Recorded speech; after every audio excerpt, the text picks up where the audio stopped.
Olá a todos, estamos iniciando mais um Fórum Internacional de Ideias, nesse momento em que o mundo se vê enfrentando um dos grandes desafios, pelo menos dos últimos 100 anos, depois da Segunda Guerra Mundial, com toda certeza, tá? E da Guerra Fria, que é a pandemia do Covid-19. E, nesse sentido, nós temos aqui um grupo, com certeza, um Fórum Internacional, onde cada um, apesar da sua formação particular, está enfrentando, né, esse problema numa realidade distinta, aonde nós temos a nossa querida Rosa Freire da Guiar, que é tradutora e que nesse momento está em Paris e enfrenta já há algum tempo a pandemia lá na França. Nós temos Marina Marques, que é economista, e o Renato de Gaspe, que é cientista político, em Berlim, né, onde também estão enfrentando esses problemas. José Medeiros, em Hangzhou, na China, que foi o início de todo o problema, quer dizer, no sentido, foi o primeiro país a enfrentar a pandemia, e eu, Antônio Marcelo, aqui em Niterói, no Rio de Janeiro, apesar de ser professor lá da Universidade Federal de Ouro Preto, Minas Gerais. Bom, dito isto, nós vamos fazer, como sempre fazemos no Fórum Internacional de Ideias, fazer uma roda da conversa, e a primeira pessoa a falar é a minha querida amiga Rosa Freire. Por favor, Rosa, fala um pouco dessa experiência da vida, porque, querendo ou não, você está trabalhando aí, você continua trabalhando, né? Só que trabalhando e enfrentando a pandemia. Como é que isso funciona? Bem-vinda, querida. Obrigada a todos vocês, muito prazer, Marina e Renato, José, estou reencontrando, Antônio Marcelo também. Bem, eu já tinha uma certa tendência a ser muito caseira e ficar em casa confinada, digamos assim. Mas uma coisa é o confinamento voluntário, outra é o compulsório, né? Então, nessas alturas aqui, quer dizer, e aqui começou desde... Tem 50 dias, mais ou menos. Começou dia 16, 17 de março, por aí. E aí, confinamento bastante rigoroso. No início não foi, no início eles calculavam que estava 65%, 70% da população confinada, seguindo todas as regras. Alguns dias atrás eles já calcularam mais, calcularam que 85% da população estava de fato seguindo as regras estritas do confinamento, e agora eles vão começar a desconfinar semana que vem. Bom, eu, na verdade, quer dizer, o meu dia a dia não mudou muito porque eu estava com bastante trabalho, trabalhando em casa, mas eu estava pensando para o Brasil. Eu deveria estar já no Brasil, agora desde o início de abril, e aí isso, obviamente, foi adiado, esse projeto, né? Não sei quando é que eu volto, não tenho ideia, mas eu estou bem, estou com muito trabalho. Eu acabei de fazer mais um livro sobre Celso Furtado, que já foi entregue à editora, e não sei quando é que vai sair, porque a programação de todas as editoras do mundo inteiro, elas estão todas viradas pelo avesso, e eu voltei a um projeto que eu tinha abandonado nos últimos 5, 6 meses, que é a tradução do Proust. A Companhia das Letras vai refazer toda a tradução da Recherche du Temps Perdu. São 7 volumes. Eu não faço sozinha isso. Na verdade, o projeto é do Mário Sérgio Conte e eu estou fazendo junto com ele.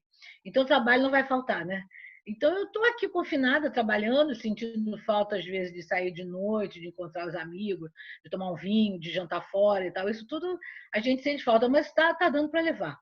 Está dando para levar, eu estou me sentindo até uma privilegiada de ter trabalho para fazer em casa. Tá indo bem. Vamos ouvir os outros agora.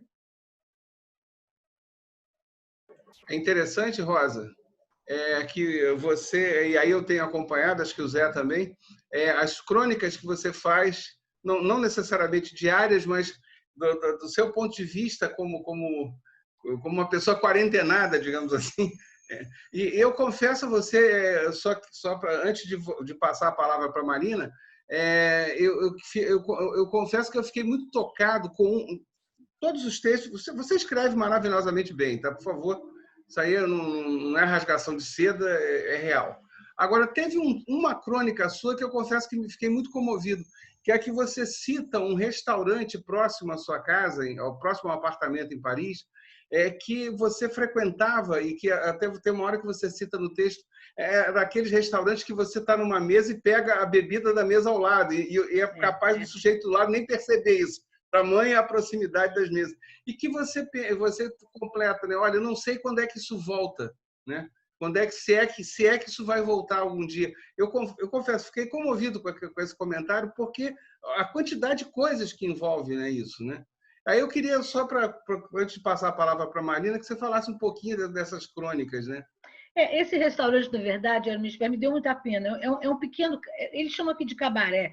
Na verdade, é uma espécie de café-teatro, onde você come também, quer dizer, tem jantar, você pode entrar só para tomar um drink também, e tem gente do espetáculo. Lá tem cantor, tem mágico, de vez em quando aparece um para fazer umas mágicas engraçadas e tal. Então, e de fato, as mesas são coladas, mas não é só lá, quer dizer, a França. Você entra, quem já veio aqui sabe como é. Em Berlim, não me lembro bem como é, mas acho que também tem. É tudo muito juntinho. E na hora realmente você pega o copo do lado achando que é o seu, mas é o do vizinho. Bom, e isso é muito triste você ver toda essa gente agora sem emprego, porque eles estão. Restaurante aqui não se sabe nem tão cedo quando vai abrir. Não tem data nenhuma, previsão, nada, nem restaurante, nem bar. Tem uma possibilidade de abrir desde que você faça o tal do espaço, cada cliente terá que ter 4 metros quadrados, para ficar, digamos, 1 metro para frente e para trás, à direita e à esquerda, separado do outro. Mas aí, restaurante, bar é a convivialidade, é o convívio, né? Você chegar num restaurante, ficar, o outro está 1,5 metro de você, e mais, o outro mais 1,5 metro, você não. Bom restaurante, você chega, você pega a cerveja distintinho e tal, o brinde, a coisa. Isso, eu acho que isso, por hora, eu não vejo isso acabar, isso voltar. Talvez, sei lá, porque isso vai internalizar, a gente vai internalizando essas coisas, né? A gente vai pondo na cabeça, sem querer. Hoje em dia eu entro no supermercado de máscara, hein? Eu meio que me afasto da outra pessoa. Se tiver alguém, entendeu? Tem assim um gesto de se afastar. Eu acho isso muito ruim, eu espero que a gente volte a poder, sei lá, dar a mão, dar um abraço, entendeu? Mas não sei, porque a gente vai interiorizando isso e acham aqui, tem muito psicólogo, deve ter em todos os países de vocês, muito psicólogo cuidando disso com muita atenção, porque tem muita gente frágil psicologicamente que está muito abalado com isso, né? Eles acham que é coisa para uns 2 anos. Antes de 2 anos, as pessoas já não se falam da crise econômica e tal, que a gente vai falar aqui. Mas eu digo o lado psicológico das pessoas que estão sofrendo muito com isso, com essa falta de proximidade, eles acham que isso leva uns 2 anos e certamente ficará sequela, né? Alguma sequela acho que vai ficar, né? É muito especial o que a gente está passando, né? É verdade, é muito triste isso. Bom, fazendo a nossa roda girar, minha querida Marina, que há tempos não falava, não havia. Marina, você, economista, morando em Berlim, como é que está enfrentando isso? Além, é lógico, está muito melhor agora com o marido do lado, mas Sim, exato. já melhorou bastante. Sim, bom, que bom rever vocês, meus amigos, e que bom também estar numa situação um pouco melhor. Eu acho que, assim, pelo menos aqui em Belém, as pessoas estão um pouco mais otimistas que as coisas estão melhorando. E, bom, mas assim que começou a questão da epidemia, eu acho que um dos primeiros comentários que eu falei para o Renato foi assim: eu acho que agora os economistas vão realmente entender o que é incerteza. Porque, assim, não é uma questão de risco e tal, não. A gente não tinha noção, né? Ninguém poderia calcular, a gente não tinha noção do que ia acontecer amanhã, entendeu? E isso foi muito especial no nosso caso, porque a gente foi muito afetado pela questão das fronteiras, né? Para quem está vendo o vídeo e não conhece a gente, nós somos casados. O Renato faz doutorado em Budapeste e eu faço doutorado em Berlim. Assim que a Organização Mundial da Saúde declarou pandemia, na realidade a minha mãe estava aqui comigo e ela veio passear uns dias, né, conhecer como que é Berlim, como que é a minha vida. A gente estava passeando, né, porque, bom, minha mãe vem do Brasil, a gente queria conhecer um pouco a Alemanha. E eu lembro que a gente estava num trem voltando para Berlim, quando minha mãe abriu o celular e falou assim: nossa, finalmente a Organização Mundial da Saúde declarou a pandemia, né? Então, que bom que a gente está voltando para casa, vamos ficar em casa tranquilas e tal.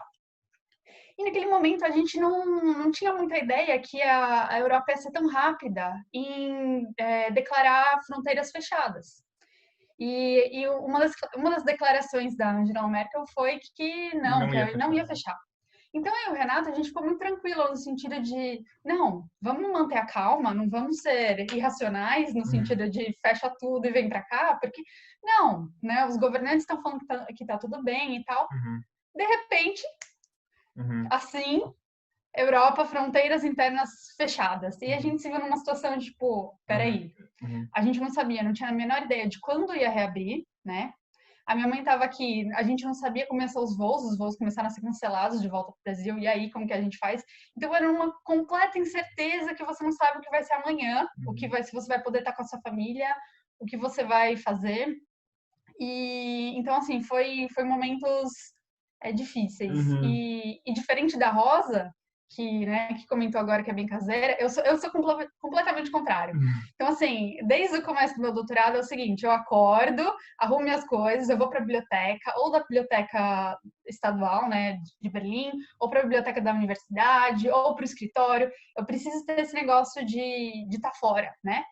E assim, eu acho que trabalho acadêmico, acho que vocês devem concordar, é um trabalho muito coletivo. Às vezes, no final das contas, vai a nossa assinatura, né, no artigo, mas assim, então a gente depende de estar conversando com outras pessoas. Então, eu sempre gostei muito de estar no escritório com os meus colegas do doutorado e estar debatendo. E de repente, eu me vi aqui sozinha e eu tive que reaprender a retrabalhar, né? E por sorte a gente tem as tecnologias que ajudam, mas assim foi um momento completamente de incerteza e readaptação, pelo menos para mim.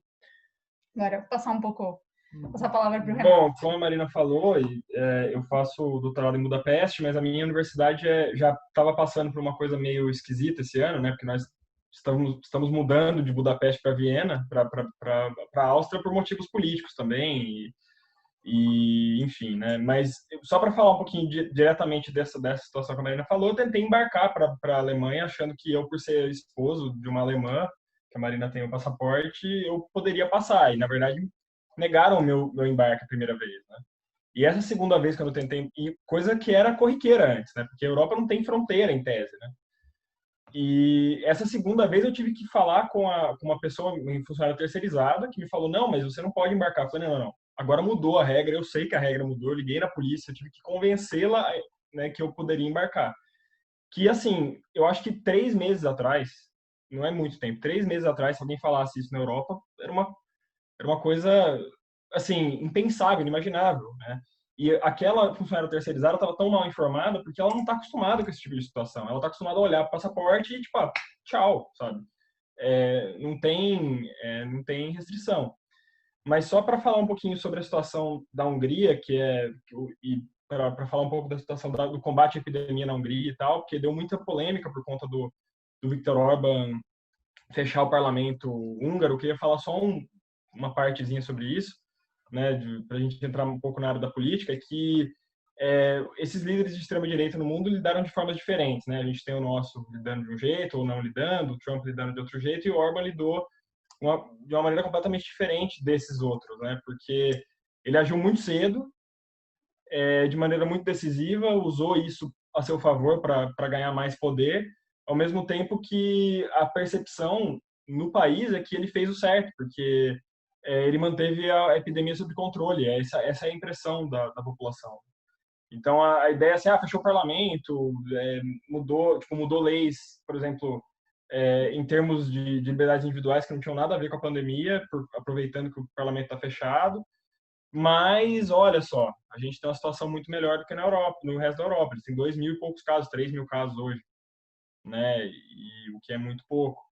Então, isso tudo também é uma coisa que eu queria, de repente, conversar, é que as implicações políticas dessa crise são bem grandes também, né? Porque você vê um líder que levou ao limite o autoritarismo dentro da União Europeia, né? Até alguns pesquisadores brincaram nas redes sociais que, olha, a União Europeia finalmente ganhou sua primeira ditadura, né? Quando foi fechado o parlamento. Mas é interessante como, assim, passou por baixo do radar, assim. Se eu não tivesse na Hungria, talvez eu nem ficasse sabendo. Ou ficasse sabendo e fosse, é mais um fato novo dessa pandemia. Então, são coisas que, né, a situação individual e a situação política, elas estão muito conectadas, assim. A gente talvez seja o momento de perceber um pouco disso, assim. A gente, como indivíduo, está 100% afetado pelas decisões políticas que são tomadas, às vezes, assim, a quente, né, durante a epidemia.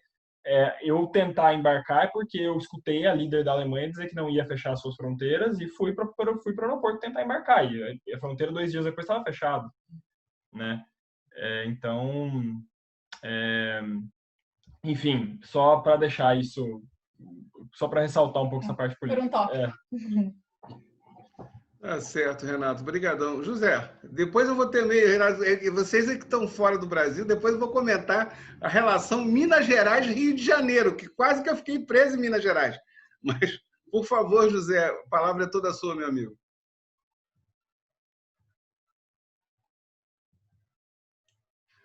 José, está sem som. Bom dia, boa tarde, boa noite. Aqui na China é a noite, 21 horas, já passando aí. É um prazer enorme estar reunido aqui com vocês, rever a Rosa, né, uma pessoa pela qual tenho admiração especial, não só por ela, mas também pelo legado que o Celso Furtado deixou para nós brasileiros e que ela está fazendo, aproveitando todas as quarentenas de vários anos, não só essa, para disponibilizar para nós, leitores no Brasil, né? A partir dos livros que estão sendo publicados. Antes de entrar no comentário, só para a Rosa entender o nível dos fãs que o Celso, né, tem aí, o Renato ligou para mim e disse: José, eu estou querendo, vou revelar um segredo, viu, Marina? Estou querendo dar um presente para a Marina de casamento e os diários do Celso Furtado, que foi lançado, eu quero comprar. Teria como você conseguir um autógrafo com a Rosa para eu dar o presente para a Marina autografado no livro? Marina, se ele não deu o livro... Se ele não deu o livro ainda... É um bom programa pós-confinamento esse, excelente. Então, é uma honra grandiosa para nós, né, estar aqui reunidos.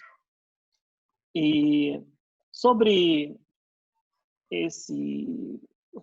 o vírus aí, coronavírus, que começou por aqui na China, mudou completamente a vida, o cotidiano das pessoas, e certamente eu acredito que vai mudar a dinâmica do mundo. A Rosa já está falando, olha, o mundo não será mais o mesmo. Como será? Isso é um exercício de futurologia bastante interessante, que precisamos também desenvolver, né?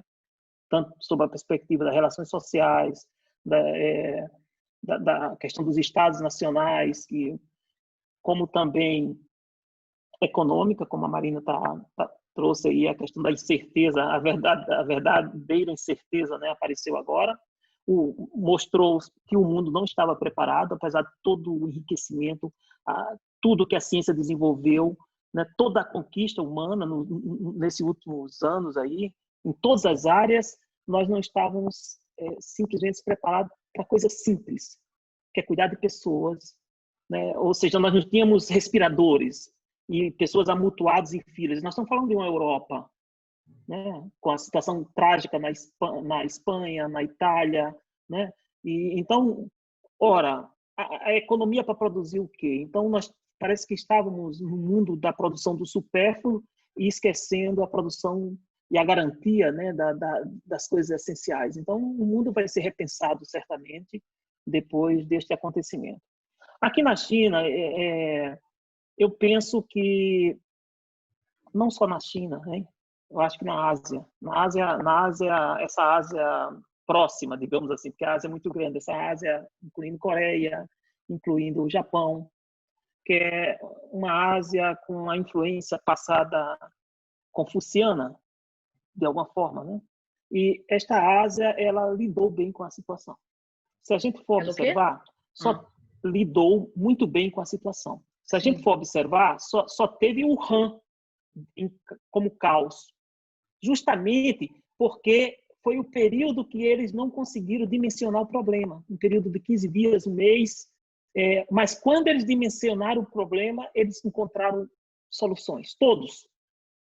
Mesmo dentro da China, aqui na província que eu estou, nessa província de Hangzhou, que o Renato e a Marina também moraram aqui, da província de Zhejiang, a capital Hangzhou, nós tivemos apenas uma morte de uma pessoa de 90 e poucos anos. Né? Nós tivemos 1000 e tantos casos. Né? Nós estamos falando de 40 e tantos milhões de pessoas. Então, e não é distante de Wuhan, são 600 quilômetros uns comerciantes aqui próximos teve um foco em uma cidade que fica próxima aqui de Hangzhou, e quando descobriram, imediatamente eles cercaram o vírus. O que foi que a China declarou? O que foi o novo aqui na China? Declarou guerra popular. E esse conceito de guerra popular é um conceito do Estado chinês e da cultura chinesa, não é uma palavreada como no Brasil. Ou seja, no momento da declaração tem uma ação concreta de envolvimento do povo. E aí, como é que nós que estamos na guerra popular, como é que nós lutamos? Nós estamos em luta. Desde a criança até os adultos. Uns lutam ficando em casa, outros lutam saindo, outros lutam assegurando a produção, outros a distribuição, né? Então, a China em nenhum momento faltou nada. Isso é super interessante. Ou seja, de todos esses países, não faltou aparelhos, não faltou tecnologias para montar um hospital rápido, não faltou absolutamente nada. Só teve o período do descuido ou do desconhecido, vamos dizer, que foi justamente eles não tinham a dimensão da intensidade do vírus, da capacidade do vírus de se propagar. Eles não, por não ter, pode observar que foi justamente um mês que eles ficaram perdidos. E aí houve aquele caos ali em Wuhan, né? Chegou a mais de 4.000 mortes ali. Mas depois disso, lidaram de forma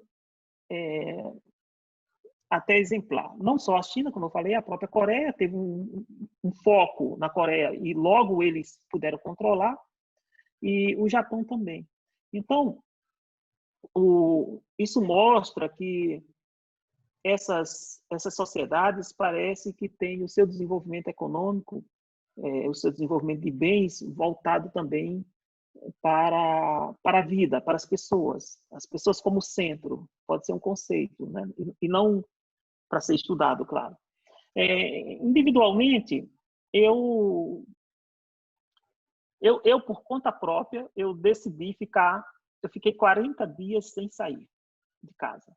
A Mimi saía para comprar algumas coisinhas e aconteceu um fenômeno fantástico. Quando eu saí de casa, o guarda, em cada prédio, como é guerra popular, você tem eles colocaram uma cabana e todo mundo, ninguém podia sair sem máscara ou medindo temperatura, etc. E aqui na província, foi a primeira província na China que eles desenvolveram um sistema eu vou tentar até abrir aqui, um sistema para verificar se você andou por áreas contaminadas e com isso passa a ser uma ameaça, né? Então, você tem recebe, eu vou ver se eu abro aqui para vocês verificarem. E como está a sua situação de saúde, digamos assim, o sistema dá conta disso. Vou abrir aqui e mostro. Justamente. Ok. Pronto, está aqui, abriu. Deixa eu ver se eu boto sem luz. Sim, está vendo, está dando para ver. Está vendo? Então, esse sistema, o meu está verde, significa o seguinte: eu posso subir no ônibus, eu posso entrar no supermercado, eu posso entrar no cabeleireiro, eu posso ir na loja de frutas, porque tem um código de barra e sem isso eu não ando.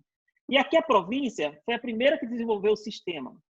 Mas, em compensação, esse sistema, o Renato falou lá do caso da Hungria, esse sistema aqui também não fica a dever, ou seja, eles sabem onde eu estou. Então, se eu passei num quarteirão que tem vírus, o sistema diz, ele passou no quarteirão que está vírus, a cor já muda de verde para um amarelado. E aí, eles chegam aqui em casa. O que aconteceu foi impressionante, porque como eu fiquei 40 dias no celular e não entrei no sistema nem nada, o sistema não conseguiu me pegar. Então, quando eu saí, eles ficaram surpresos e disseram: mas vocês tinham alguém aí que a gente não sabia que existia? Tinha um estrangeiro aí, no caso, eu estava em Shaoxing, né, com minha esposa.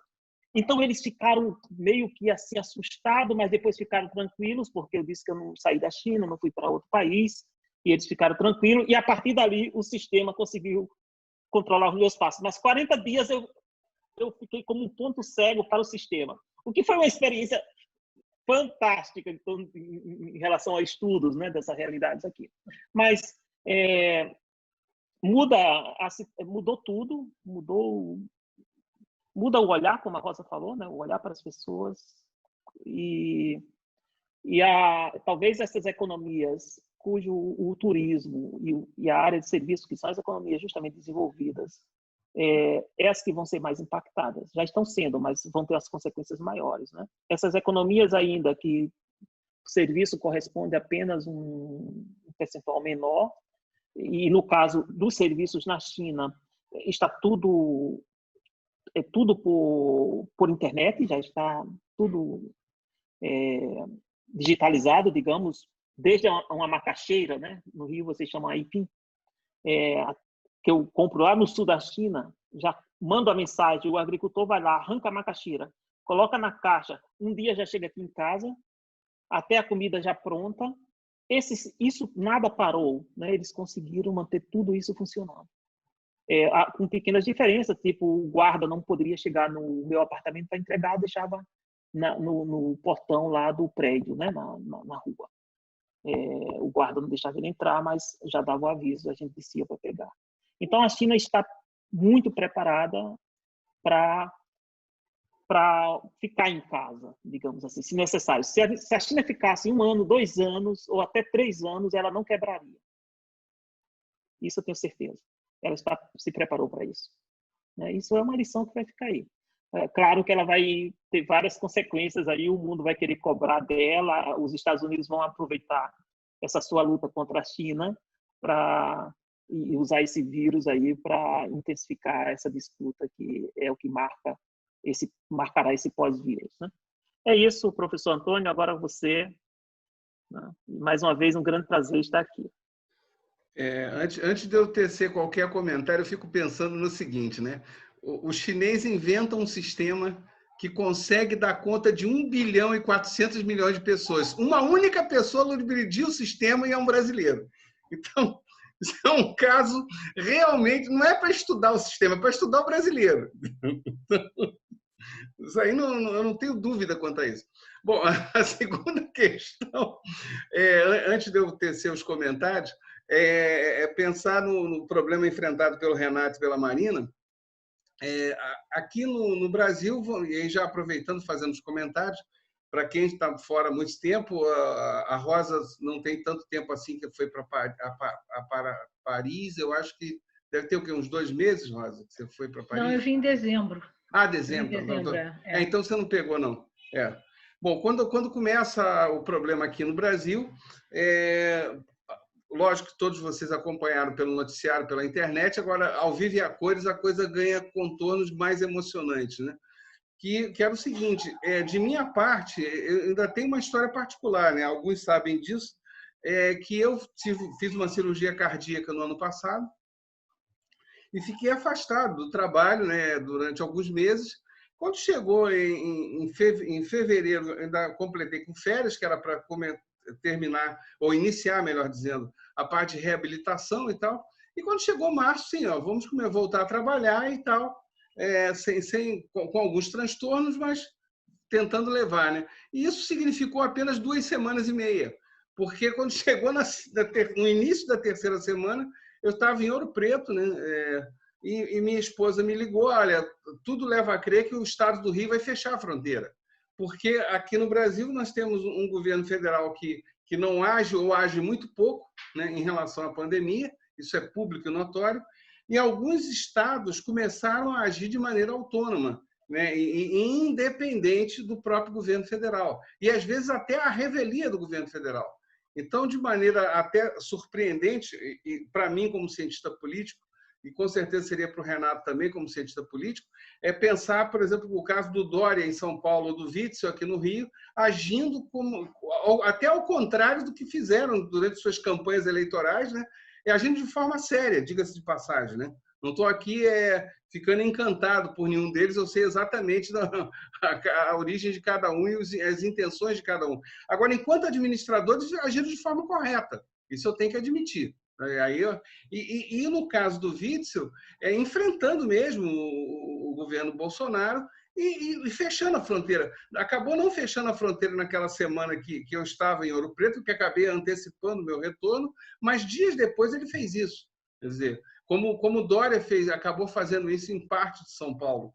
Então, a primeira característica, aí fazendo uma comparação com o que o Zé acabou de dizer, primeiro, nós não temos aqui no Brasil uma ação coordenada, né? Isso é fato, né? Você não tem uma ação do governo central com os governos estaduais trabalhando em conjunto, não. Os governos estaduais é que estão tentando se virar da maneira como podem e com os seus recursos, na medida do possível, e ainda precisando, na medida que necessitam de mais recursos, de negociar com o governo federal se o governo federal vai ou não cobrar dívidas dos estados, né? Então, isso é um outro problema bastante sério aqui, né? Que reúne a questão política e econômica, né?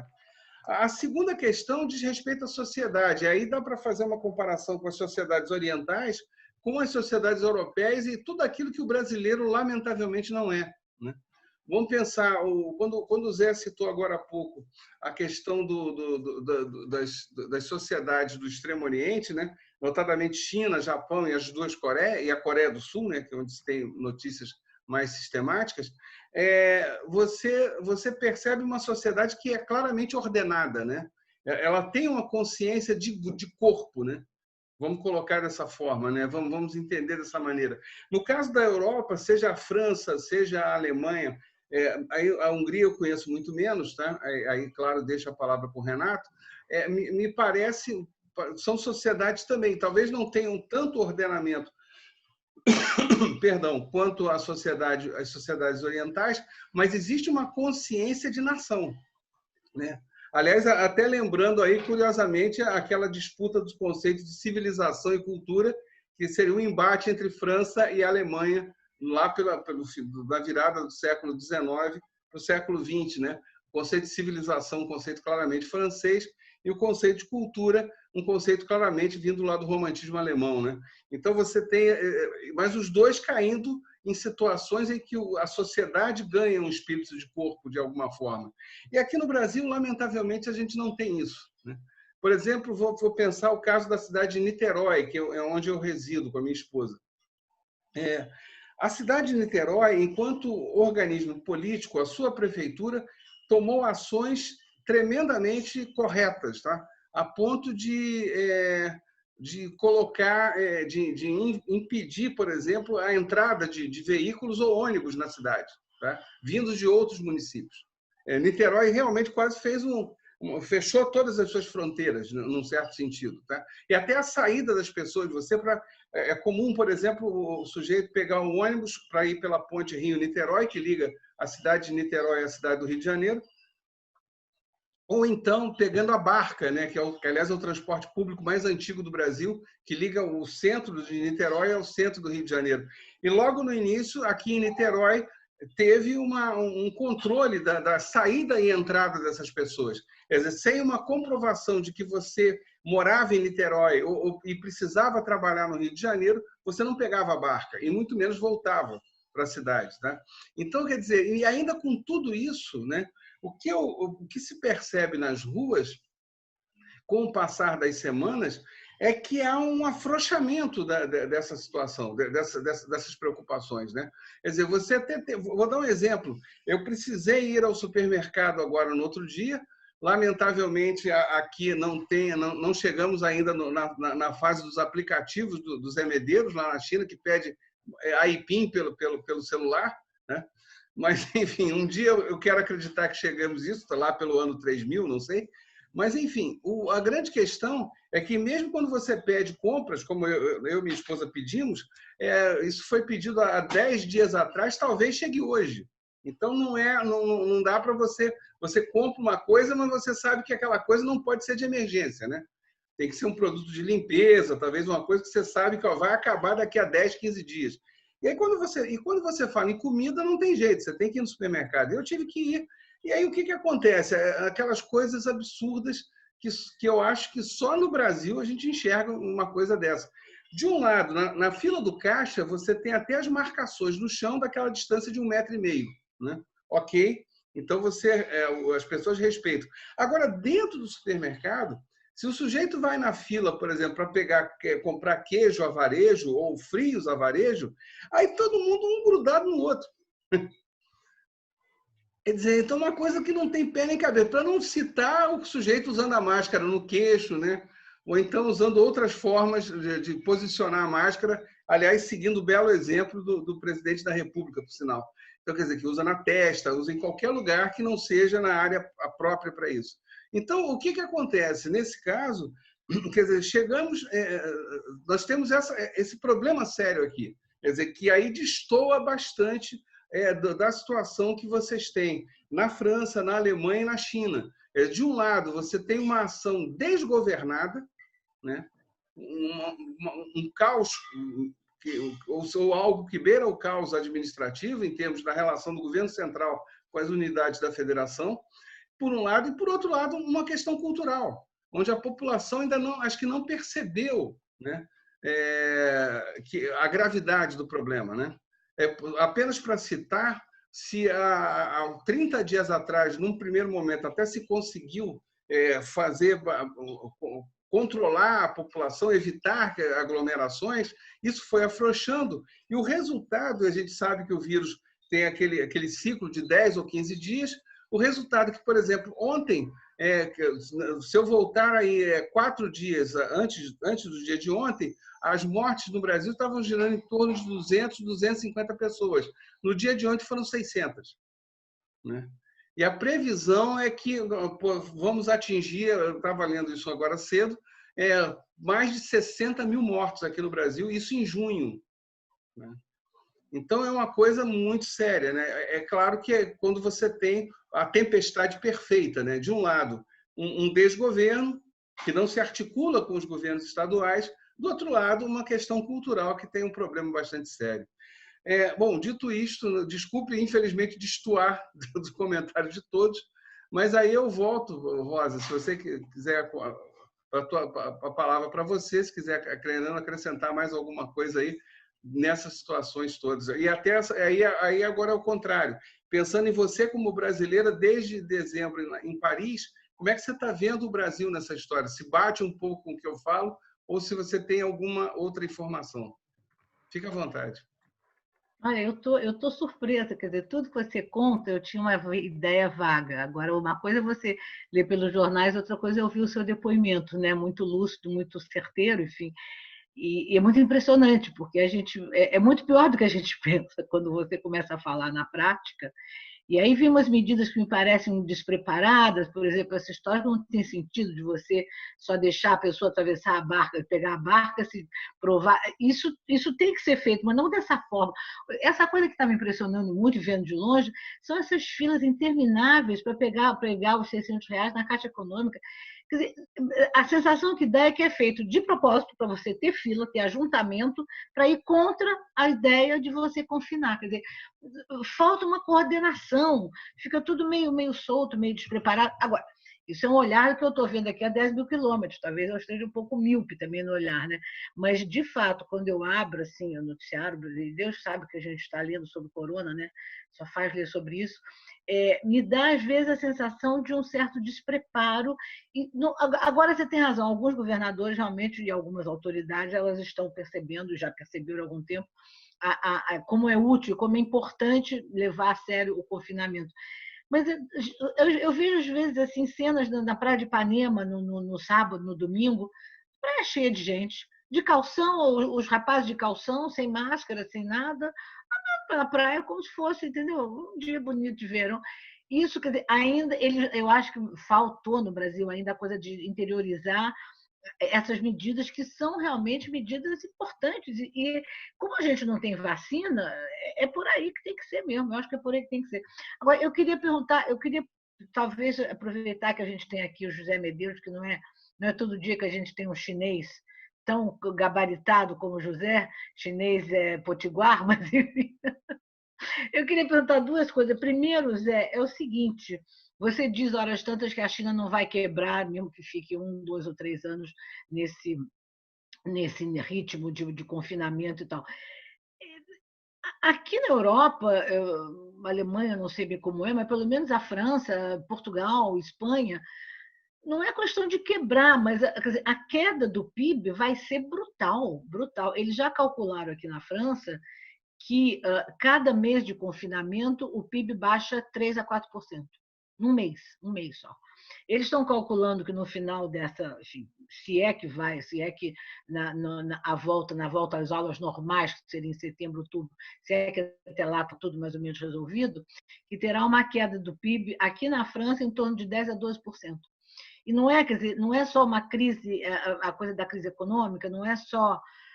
Aí vai ser tudo, né? Quer dizer, vai ser crise de demanda, crise de oferta, a indústria muito parada, eles estão tentando recomeçar agora, talvez na segunda-feira, mas vai ter uma crise de demanda imensa e uma crise de oferta imensa. Então, quer dizer, eu não vejo a China quebrar. Digamos que a China, em vez de crescer, sei lá, 6, 7%, passa a crescer 1,5%, que já vai ser, a meu ver, uma quebradeira. Não sei como é que você vê isso. Outra coisa que eu queria te perguntar é que aqui teve muita dúvida, num dado momento, de que os dados da China eram confiáveis ou não.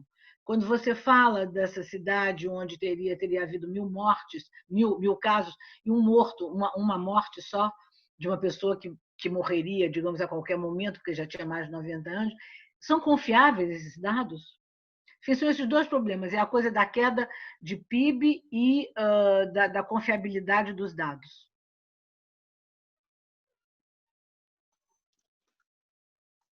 Sobre o PIB, né? A China deve ter até um crescimento negativo, acho que caiu aí em 5%, né? É possível que tenha até um crescimento negativo. A questão que eu acho que vai fazer o mundo pensar é essa metodologia de medir riquezas, ela vai precisar, o mundo vai descobrir que o efeito é diferente em economias diferentes. Então, mesmo que a China tenha um PIB negativo de 10%, não significa que a China quebrou, é isso que eu quero dizer. Não significa que a qualidade de vida do povo reduziu. A China tem poupança, muita poupança, né? E tem uma economia voltada para o essencial. O desenvolvimento do Estado, o fortalecimento do Estado, em todos os aspectos, e voltado para a melhoria da vida real. Compras de apartamento, carros, roupas, produtos de consumo e tal. E mesmo essa indústria do setor de serviços, né, ela já é uma indústria que se move pela conectividade. Então, tipo, eu não vou ao bar, mas eu compro o vinho, compro o vinho de arroz, compro qualquer coisa pela internet. Então, o impacto vai ser menor do que em outros lugares, né? Então, aquele senhor que eu falei da macaxeira, do Haiti, mas de qualquer produto, em qualquer parte, ele continua a vender. Então, além disso, há um suporte nas cidades. Por exemplo, a minha esposa recebeu eu não tenho a sorte dela, mas ela recebeu um vale, qualquer coisa assim, de 2.000 yuans. 2.000 yuans é o quê? Tá agora uns 1.300, 1.400 reais o câmbio atual. E tem 6 meses para usar, mas usar em redes hoteleiras, por exemplo, nós fomos fazer uma visita para colher amoras, colher essas coisas aí no campo, né? E lá pode receber esse vale. Então, a nossa entrada, 60 reais, 60 yuans, tá, já pode pagar com esse vale. Então, há um incentivo para essa economia mais do povo não cair tanto, né? Para não perder um dinamismo. A China vai perder porque eu tenho um amigo que é dono de fábrica de sapatos, por exemplo, brasileiro, né? Eu estive na fábrica dele. Produz, não, tem uns 100 e poucos funcionários, 150 funcionários, chineses todos, tirando os brasileiros que desenham. E ele falou para mim que já está perdendo, a produção continua normal, todo chinês produz, está lá com máscara, faz o controle e tudo, mas o problema está sendo o mercado externo. Então, quem compra lá fora está cancelando os pedidos. Então, esse setor vai sofrer. Exportação. Só que é o seguinte, a capacidade de resiliência chinesa, porque tudo que está na China, de alguma forma, pertence ao Estado.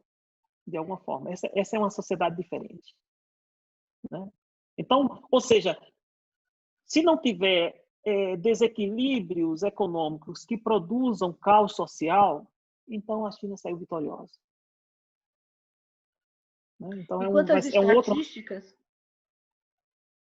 Não, os dados da economia lá embaixo, eu não lembro o Não, último, eu digo mas... os dados das vítimas da epidemia.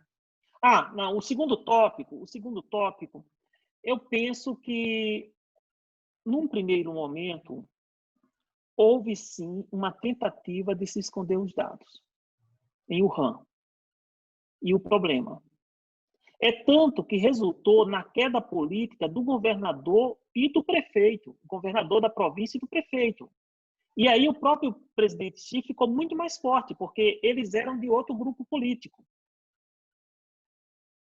E eles aproveitaram essa coisa para poder se fortalecer, né, nesse grande poder que está em curso. E havia uma tentativa, tanto teve aquele caso famoso daquele médico, né, que denunciou o que estava acontecendo e foi intimado pela polícia. Isso aqui foi bem publicizado, né, mesmo internamente. Uhum. E o presidente, ele não foi, mas o Li Keqiang, que é o primeiro-ministro, ele foi lá. E depois o Xi foi, mas naquele início ele não foi.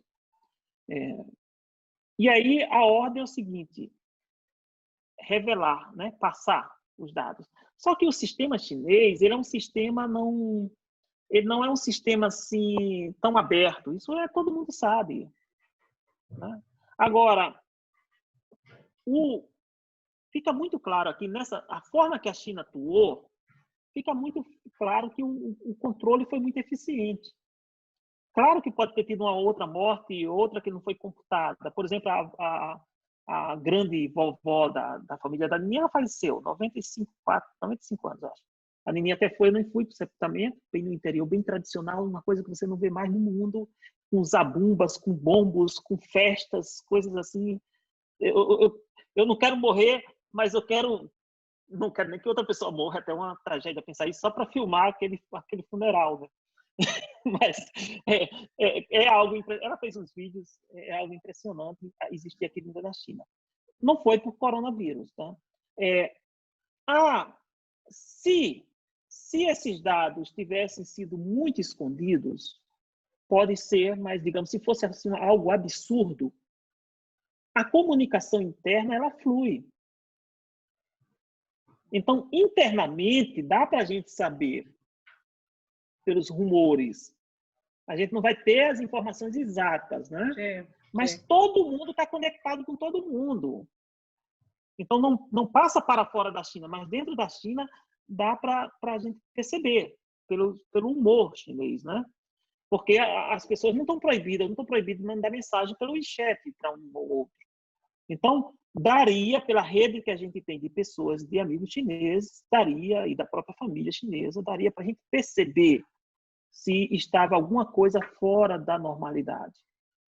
Seja por um controle, que a gente sente isso aqui, tipo assim, não pode falar isso, ou não pode isso, aquilo, outro.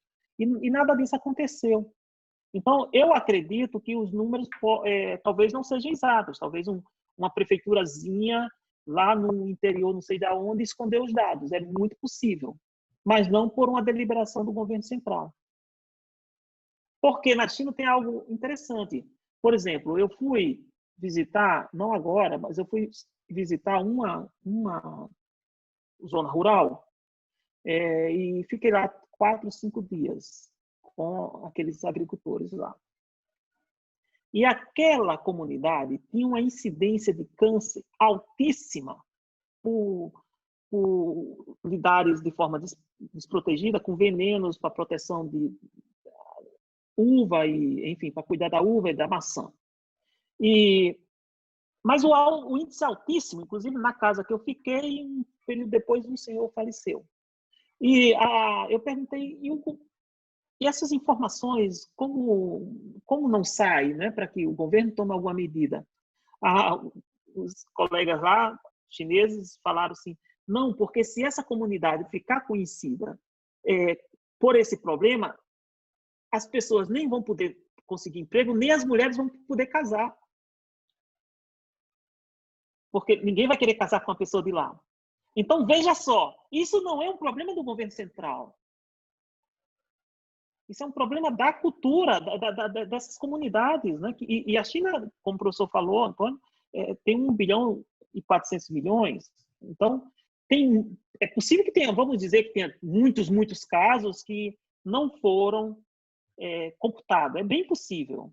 Mas dizer, esses casos foram escondidos por um cálculo político, da grande política, eu acho que há uma probabilidade, mas não é tão alta. É isso. Mas é só achismo, né? É só uma percepção de quem está aqui dentro. Eu não posso também estar 100% certo. Nem tenho como, não tenho nem instrumentos. Só fiquei fora do radar por 40 dias. Depois disso, voltei a estar no radar. Então. Eu fico pensando, Rosa, eu vou passar a palavra para a Marina, mas que estamos falando de economia e depois quero ouvir também um pouco o Renato. Mas eu estou pensando, quando você fala, quando tem essa dúvida, né, que caiu, que apareceu aí na França e que também apareceu aqui no Brasil, né, se os dados da China estavam corretos, e aí imediatamente a gente volta aqui para o Brasil e aonde você tem uma subnotificação que é absurda. E tem certas coisas que ficam fáceis de você detectar quando os dados estão errados. Exemplo, tá? Não são o número de testes para ver se a pessoa lamentavelmente faleceu por obra e graça do Covid-19 é mínimo, né? Muito abaixo do que seria o necessário. Agora, ao mesmo tempo, você tem um aumento sobremaneira de pessoas que faleceram, por exemplo, por doenças pulmonares, por pneumonia, né? Mas um índice muito superior. Eu não me lembro agora se foi o caso de pneumonia, que está quase que 70% maior do que no mesmo período do ano passado, né? Então, quer dizer, e por fim, lamentavelmente, por mais triste que seja falar isso, tá? Mas temos também aquele limite dos cemitérios, né? Então, vamos supor, quando você chega aqui num primeiro momento, você falou que, olha, o problema maior está em São Paulo, está no Rio de Janeiro, ok, mas o Centro-Oeste, o Norte, até estão melhores que o Nordeste, por exemplo. E a primeira cidade a entrar em colapso foi Manaus. Né? Por quê? Porque é um vírus que viaja de avião, né? E a Zona Franca de Manaus faz com que os voos, principalmente para os Estados Unidos, sejam tremendos. E o vírus chegou no Brasil pode ter chegado para o Sudeste via Europa, mas para Manaus chegou via Estados Unidos. Né? E aí foi a primeira cidade onde os cemitérios entraram em colapso. Quer dizer, então, aí são dados que não tem como escapar, né?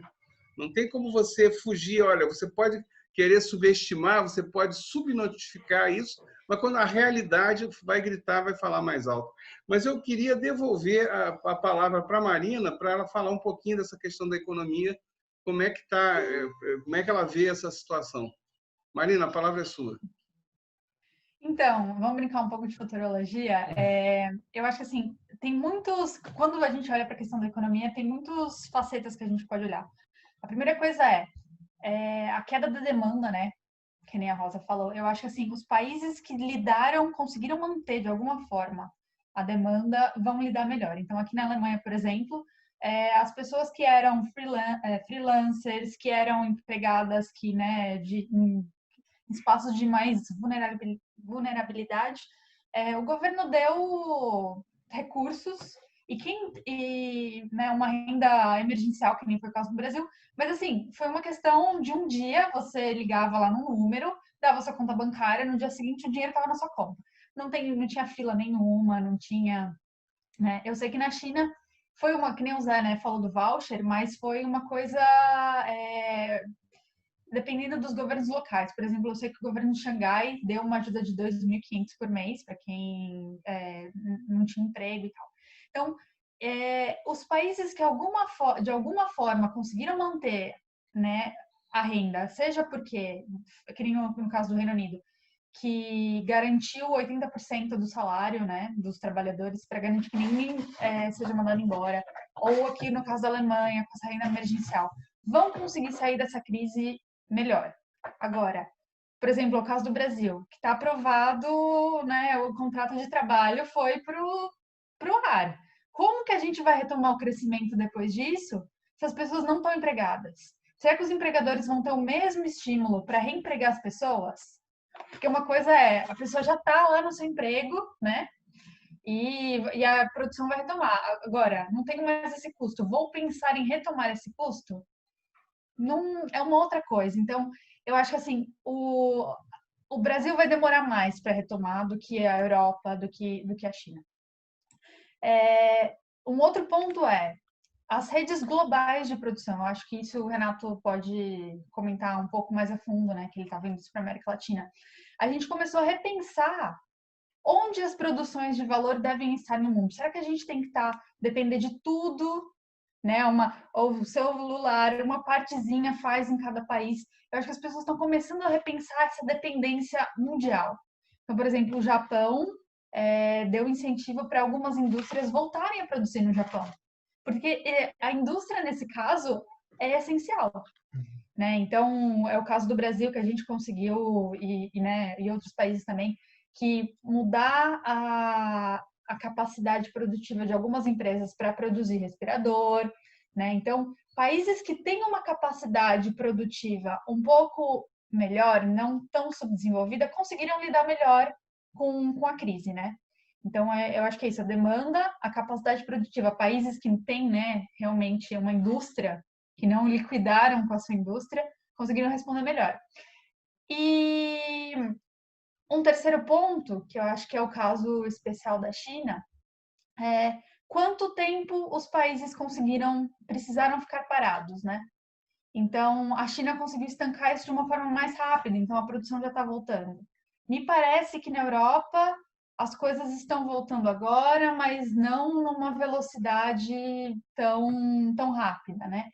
Então, quanto tempo o país precisa ficar parado, né? Então, países que lidaram mais rápido, talvez volte um crescimento. E eu acho que, assim, mais claro, tá muito evidente, assim, só jogando uns tópicos, né? Porque é bem complexo. Eu acho que, assim, tá muito evidente que a gente precisa de um governo para coordenar a economia. Economias que, se a gente deixar tudo para o setor privado, a retomada não vai acontecer e não vai acontecer de maneira que a gente precisa. E, desculpa, estou jogando um monte de tópicos só para a gente, né, depois conversar.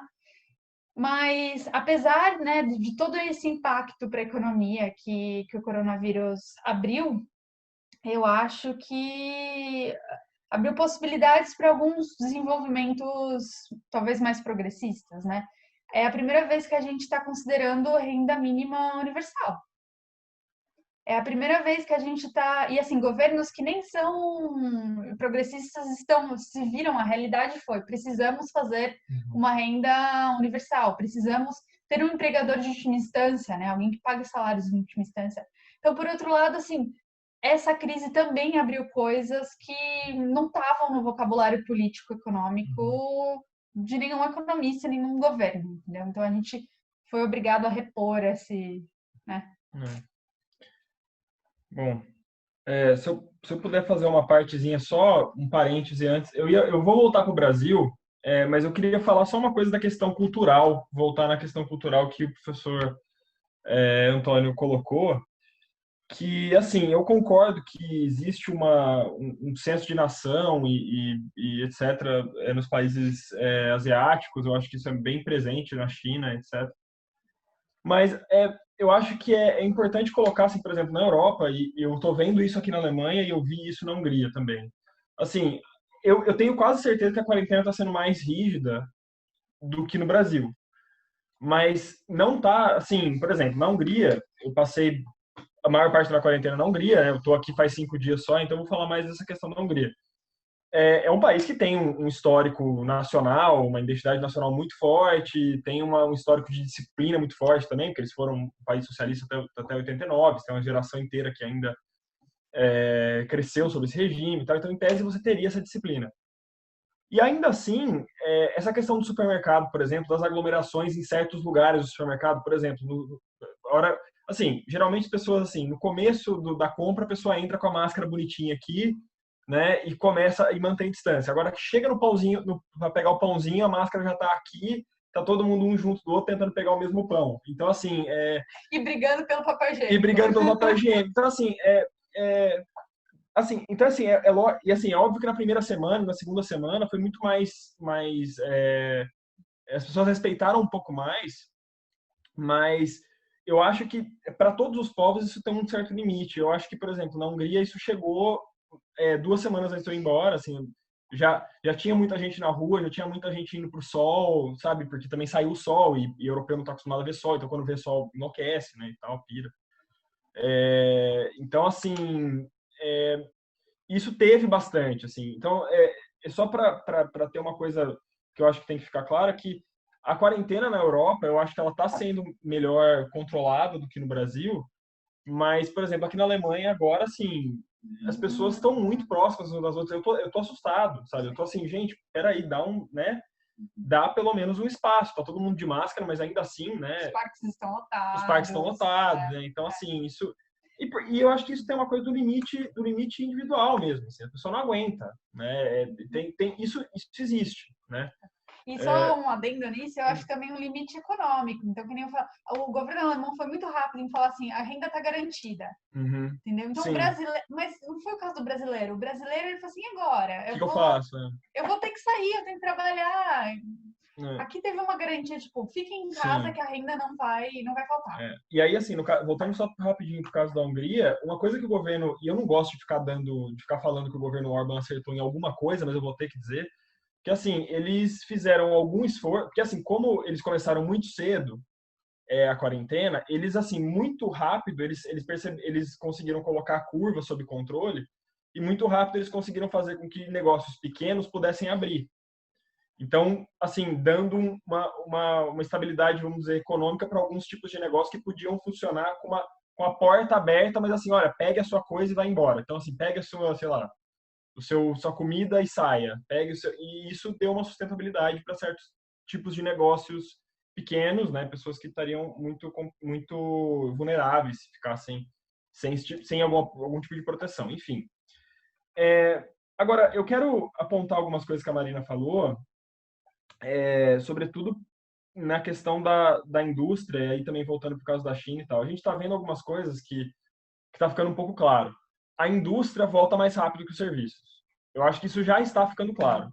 Assim, por todos os dados que a gente tem, isso já está ficando muito claro. Então, assim, se na indústria tem alguma demanda reprimida, sobretudo na indústria de bens intermediários, né?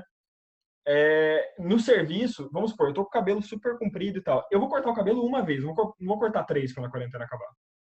Isso não tem um efeito rebote. Se você ia viajar uma vez no final, assim, uma vez esse ano, uma vez no próximo, você não vai viajar 2 vezes ano que vem. Essas coisas não têm esse rebote todo, né? Esses serviços, eles demoram para se recuperar. E os países que têm a economia muito baseada em serviço vão penar por alguns anos, assim. Vai ser muito complicado. Isso eu tenho alguma certeza.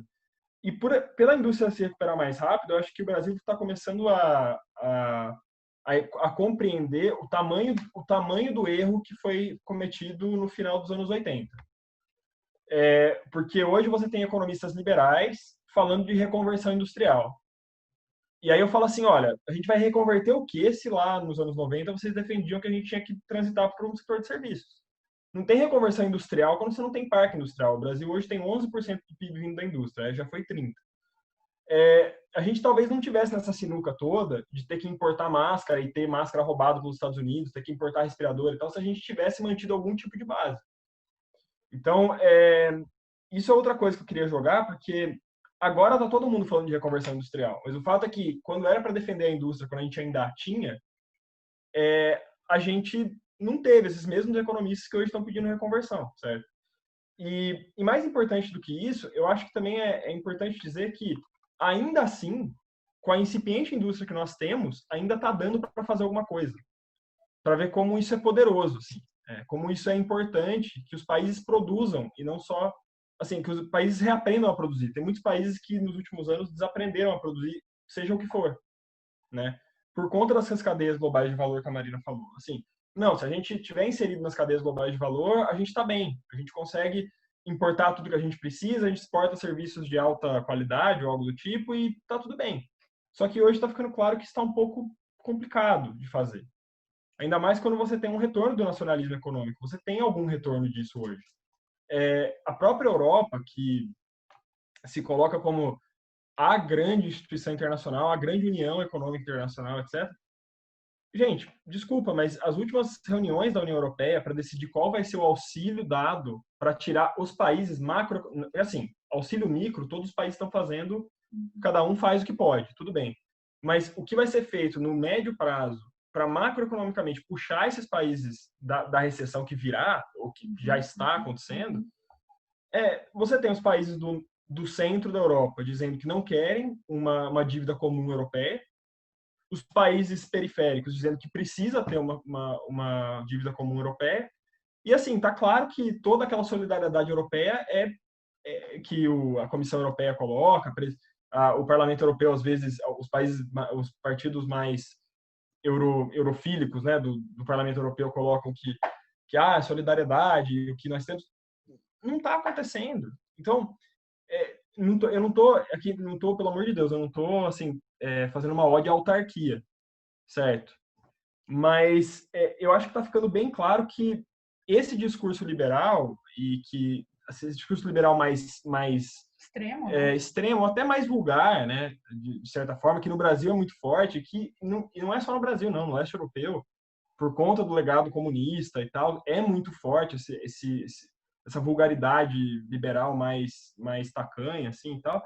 Isso tá claramente se provando nocivo. E aí, uma coisa que eu queria jogar para o professor Antônio, se ele tem alguma noção disso e tal, se tiver alguma ideia, é sobre esse discurso liberal que é tão famoso no Brasil e vai e volta, né, e tal. Se isso, a partir de agora, no médio prazo, se isso ainda tem alguma chance de ganhar alguma coisa. Porque na última eleição, o Bolsonaro se vestiu de liberal para ganhar a eleição, né? Porque parece que o discurso ressoou com alguém. Mas parece que, empiricamente, vai ter dificuldade, ou não. Essa é uma pergunta que eu queria fazer para o professor Antônio, né? Que tá... Bom, Renato, olha só, eu vou responder e, lamentavelmente, nós chegamos já no nosso limite de tempo, mas então a minha resposta vai ser já encaminhando mais à frente as palavras finais de Rosa, Marina, você e o José, que deu uma saída rápida, mas já está voltando para a sala. Bom, mas respondendo a você, agora, há poucos dias atrás, aconteceu quase o retorno de Jesus à Terra, tá? Que foi uma determinada emissora de TV por assinatura, vinculada à maior rede de televisão do país, e aí, por favor, conclua sobre quem eu estou tratando, né? Chamou, eu juro para você, olha, eu acho que eu sou o mais velho aqui da sala, e dos meus 10 anos de vida, eu nunca tinha visto uma cena dessa. Depois de um pouco mais de um ano de um governo, chamarem todos os outros candidatos de outros partidos que lógico, perderam a eleição, para debater a situação do país. Isso eu nunca tinha visto, né? Quer dizer, então, eu acho que eu já posso, não espero que não seja de Covid, mas, enfim, acho que eu já vivi o suficiente, porque essa ultrapassou todos os limites. Mas aí, quando eu pensava que eu já tinha visto de tudo, né, eu vejo quem? O ídolo do Renato, que é o Amoedo, né, o ultraliberal Amoedo, né, defendendo o Bolsa Família, renda mínima e a presença do Estado na economia. Aí eu falei, bom, agora com certeza eu já estou no além e estou vendo do além essa cena, né? Porque já ultrapassou meu limite de vida. Falei, então, o que acontece, Renato, só para responder a você, e aí, de novo, para passar a palavra para a Rosa, Marina, você e o Zé, para a gente encerrar o nosso fórum de hoje, lamentavelmente chegamos no limite de tempo, é que é o seguinte, o liberal no Brasil, né, eu me lembro que eu vou pegar uma expressão no Império, do Brasil Império, que dizia o seguinte, não existe nada mais parecido com um conservador do que um liberal no poder, né? Então, eu diria o seguinte, no Brasil não existe nada, não existe nada mais parecido com um Estado de ação completa do que um liberal precisando de dinheiro, tá? Porque a iniciativa privada do Brasil, ainda mais porque, na minha opinião, isso aí fica para um outro dia de conversa, ela ainda não chegou no capitalismo, ela ainda está lá no mercantilismo, né? Então, ainda está no século XVIII, nosso empresariado, com raras exceções. Então, ele precisa, quando bate o desespero, ele chama o Estado, e aí, conforme eu disse agora há pouco, vendo o Amoedo falar daquela forma, eu não sabia se eu chorava, se eu ria, se eu caía, se eu tinha uma convulsão, porque eu não estou acreditando. É uma coisa assim, é uma grande brincadeira. Eu vi e ri. Assim, pois é, você não sabe o que faz numa hora dessa. Quer dizer, você fala, porque eu digo isso, e aí para quem vai nos assistir ou ler a nossa revista, é porque é o seguinte, a gente sempre espera que o outro esteja falando alguma coisa que sustente sua argumentação, até para a gente poder conversar, né? Para saber, olha, e aí, vamos seguir que caminho? Será que o cara está certo? Será que ele tem algum sentido o que ele está falando, né?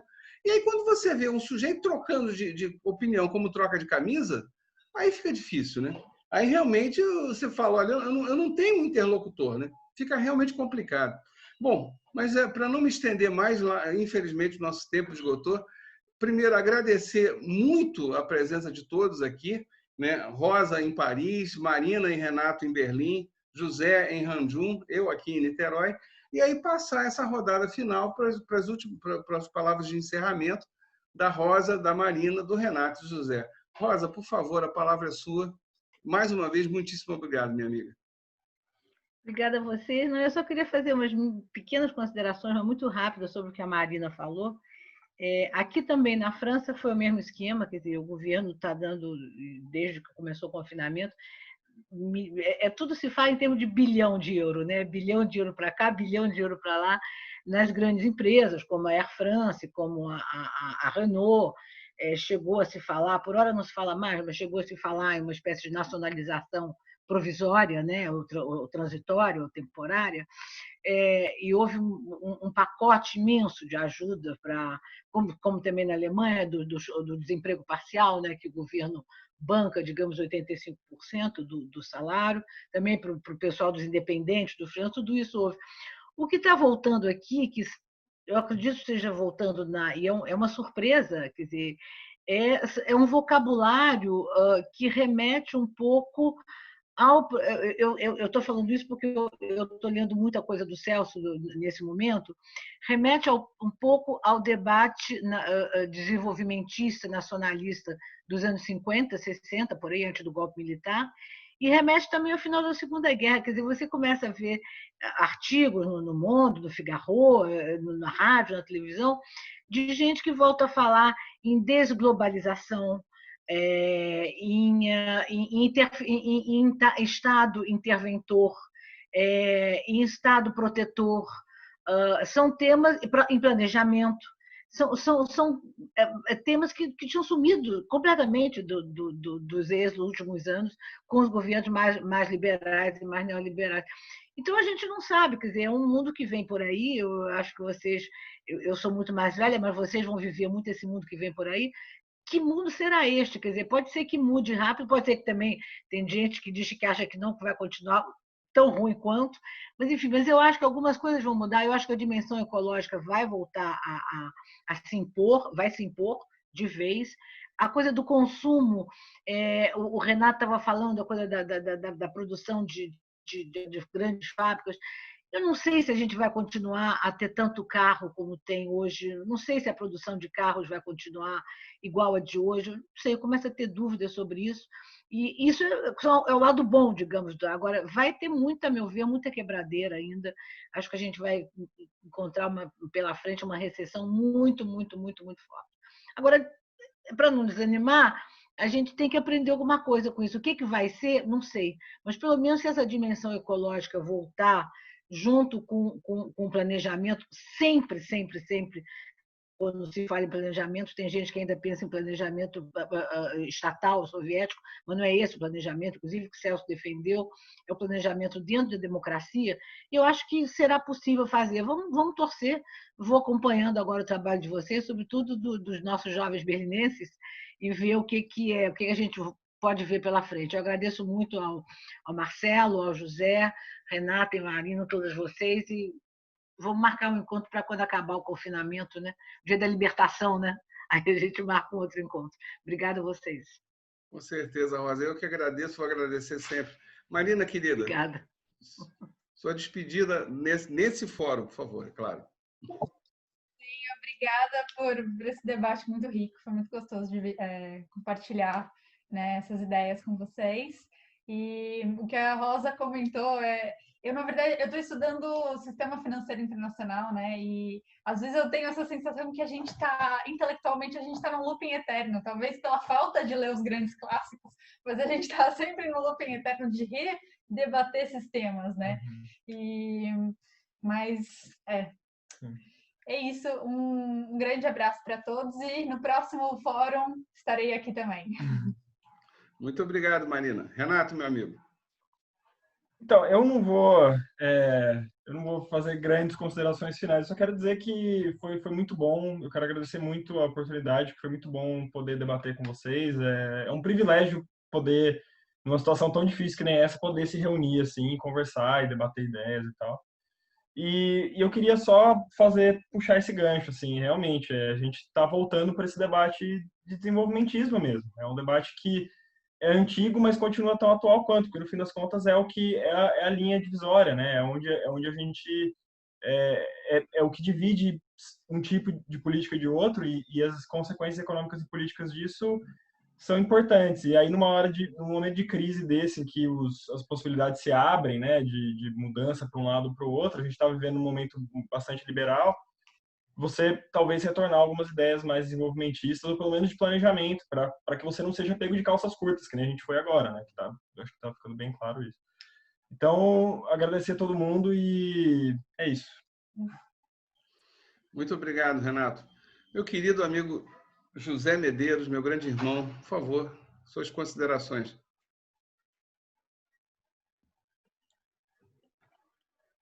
José, está sem som. Registrar a felicidade de estar aqui, né, na situação tão difícil, estarmos juntos, a pensar. E há muitas coisas para pensar. Primeiro, sobre o Brasil, eu acho que ninguém acertou. Nem o Dória acertou, nem o Witzel acertou, o Bolsonaro muito menos. Ninguém acertou. Ninguém acertou. Né? Porque não foram racionais na tomada de decisão. Não foram racionais em fechar e não foram racionais em abrir. Não foram com dados, não foram com informações, não sabiam onde o vírus estava. Então, por exemplo, as grandes favelas, como ficam? As pessoas em casa sem alimentos, como ficam?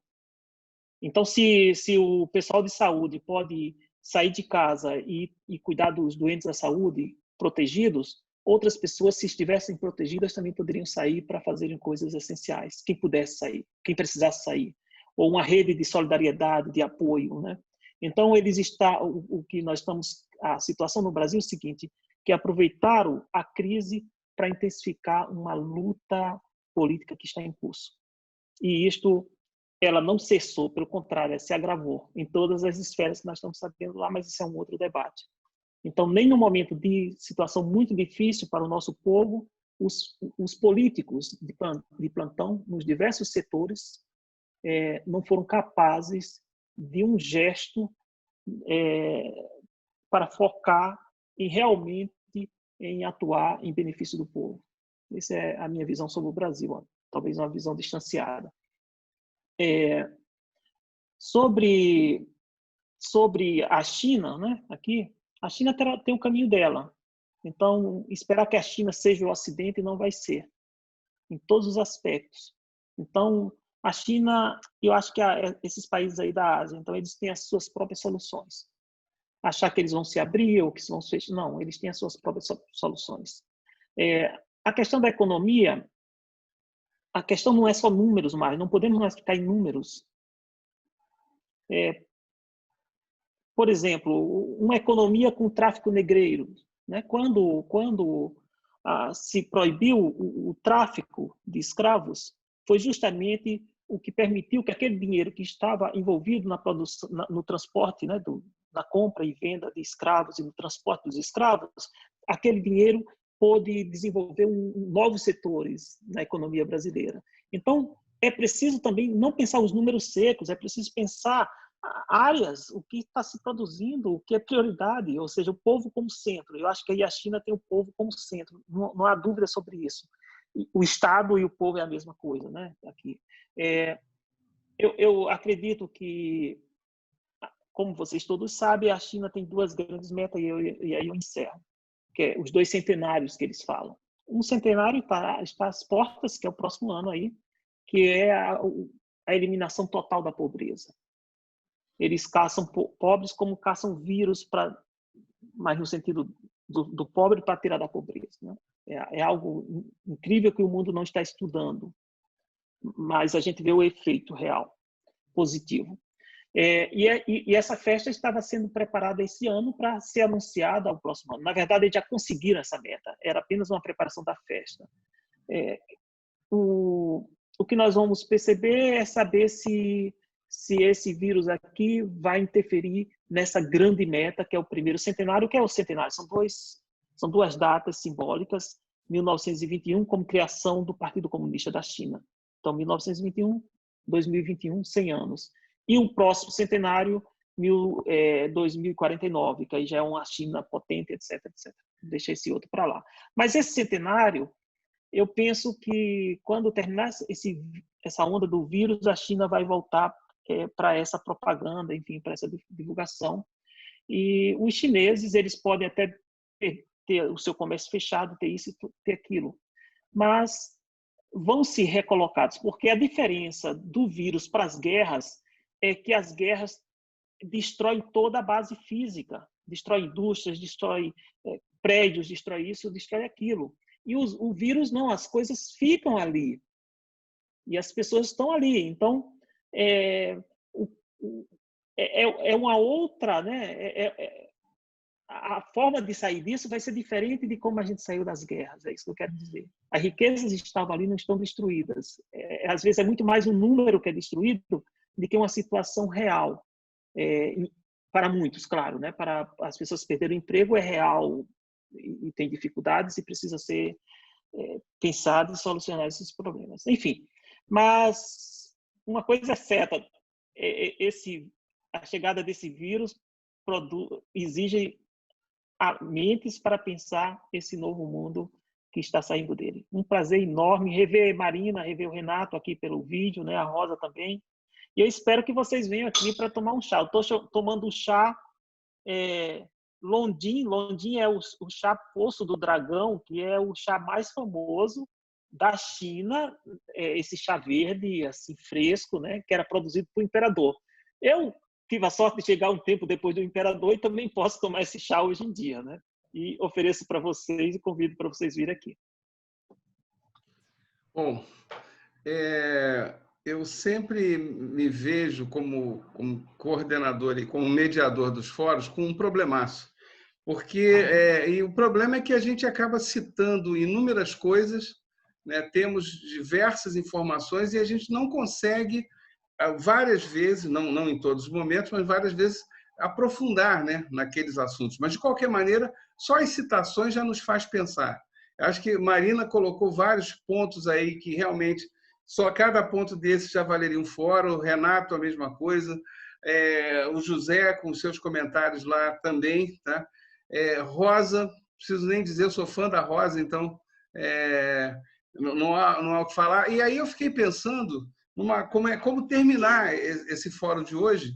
Eu me lembrei que há poucos dias atrás eu assisti a Rosa numa entrevista fantástica a respeito dela como tradutora para a editora para a qual ela trabalha, né, das atividades que ela faz, etc.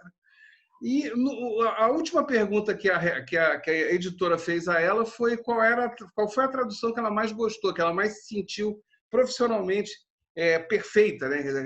Isso eu consegui. E ela disse que foram os ensaios de Montaigne, né? De Michel de Montaigne. E lembrando de Montaigne, eu encerraria o fórum de hoje, porque Se algum dia alguém me perguntar por que chamamos essas pessoas, por que o Zé, por que Rosa, por que Marina, por que Renato, eu vou dizer, porque eram eles e porque era eu. E é assim que, por isso esse fórum aconteceu, é só isso, entendeu? Não, e que seja assim para sempre, para todas as ocasiões. Muito obrigado a todos vocês e até um próximo fórum.